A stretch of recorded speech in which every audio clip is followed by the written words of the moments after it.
یہ بات ذرا سن کے جانا، اگر آپ تکبر کرتے ہیں یا آپ کے ساتھ کوئی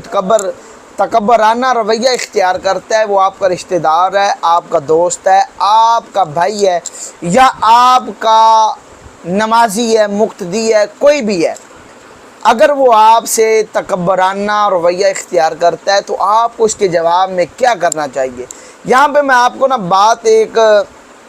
بتاؤں گا، آپ نے اس کو اپنے ذہن کے اندر رکھ لینا ہے۔ یہ واقعہ میں جو آپ کو سنانے جا رہا ہوں یہ ہے سلطان محمود غزنوی کا۔ آپ کو صرف اور صرف اپنی اوقات جو ہے وہ ہمیشہ یاد رکھنی چاہیے کہ میں کیا تھا۔ بعض لوگ ہوتے ہیں جنہیں اللہ دولت دے دیتا ہے، پہلے غریب ہوتے ہیں، جب ان کو دولت مل جاتی ہے پھر وہ تمام کو اپنے ہاتھوں کی میل سمجھتے ہیں، وہ سمجھتے ہیں کہ تمام یہ کیڑے مکوڑوں کی طرح ہیں، رشتہ داروں کا حیا نہیں کرتے، ادب نہیں کرتے، اور امام صاحب کو ابھی وہ ادب و احترام جو ہے وہ نہیں کرتے۔ تو یہ جناب بات ہے سلطان محمود غزنوی کی اور ایاز کی۔ ایاز جو تھا پہلے غلام تھا، غلامی کی زندگی گزار رہا تھا، پھر اپنی وفاداری اور امانت داری اور اپنے اخلاق اور رویے کی بنا پر اس کو بادشاہ کا قرب مل گیا، وہ بادشاہ کا وزیر بن گیا اور پھر وزیر خاص بن گیا۔ اب جو باقی وزراء تھے حسد کرنے لگے اور کہنے لگے کہ ایاز کی کوئی خامی جو ہے وہ ہاتھ آ جائے، اس کو ہم ذلیل کریں گے، بادشاہ کے سامنے بھی رسوا کریں گے، بادشاہ اس کو نکال دے گا دھکے نکال کے۔ جس طرح کہ آج اگر کوئی امام مسجد ہے، اگر کوئی نمازی اس کے ساتھ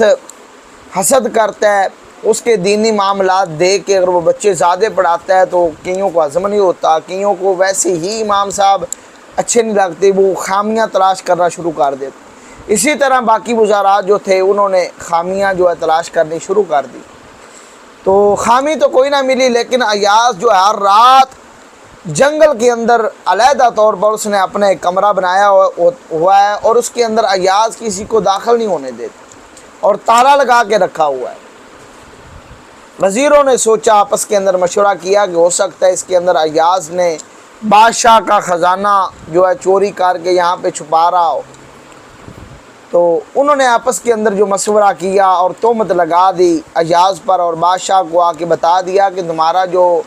جس کو تو نے وزیر خاص بنایا ہوا ہے نا ایاز، اس نے تو اپنا علیحدہ کمرہ بنایا ہوا ہے اور وہاں پر جا کے یہ تمہارا دولت مال و زر جو ہے وہاں پہ اکٹھا کر رہا ہوتا ہے، اکڑ دکڑ کر کے وہاں سے مال لے جاتا ہے اور وہاں پہ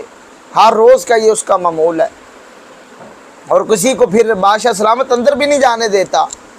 ایسی باتیں کی تو بادشاہ سلامت نے ایک وزیر کی ڈیوٹی لگائی کہ جا کے ایاز کے اس کمرے کا تالا توڑ دو اور دیکھ کے آؤ کہ اس کے اندر کیا ہے۔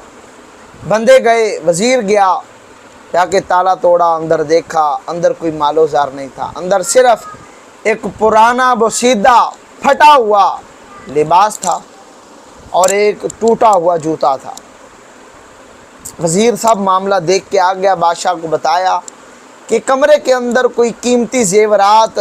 یا مال و زر نہیں ہے، خزانہ وغیرہ نہیں ہے، اندر ایک پھٹا ہوا لباس ہے، ٹوٹا ہوا جوتا ہے پرانا، اس کے علاوہ کمرے کے اندر کچھ نہیں ہے۔ محمود غزنوی بادشاہ نے، سلطان نے ایاز کو بلایا اور پوچھا، ایاز کیا وجہ ہے؟ کمرہ اور اتنا آپ نے خاص بنا کے رکھا ہوا ہے، تالا لگا کے رکھا ہوا ہے، اندر کیا ہے؟ ایک پرانا کرتا ہے اور ٹوٹا ہوا جو ہے جوتا ہے، ایاز اس کی وجہ کیا ہے؟ ایاز کی آنکھوں سے آنسو آ گئے۔ ایاز کہنے لگا کہ سلطان معظم، بادشاہ سلامت، یہ جو ہے میری اوقات ہے، میں پہلے غلام تھا، یہ میرا کرتا تب کا ہے، تب کی میری جوتی ہے، میں ہر روز آتا ہوں اور میں اس کمرے کے اندر آ کے خود وہ کپڑا پہن کے جوتا پہن کے کہتا ہوں ایاز کہیں تکبر نہ کرنا، کسی خوش فہمی کے اندر نہ آ جانا، تیری اوقات یہ ہے۔ بادشاہ سلامت، تکبر سے بچنے کے لیے میں نے یہ اپنی دونوں چیزیں سنبھال کے رکھی ہوئی ہیں۔ یارو، جب آپ کے ساتھ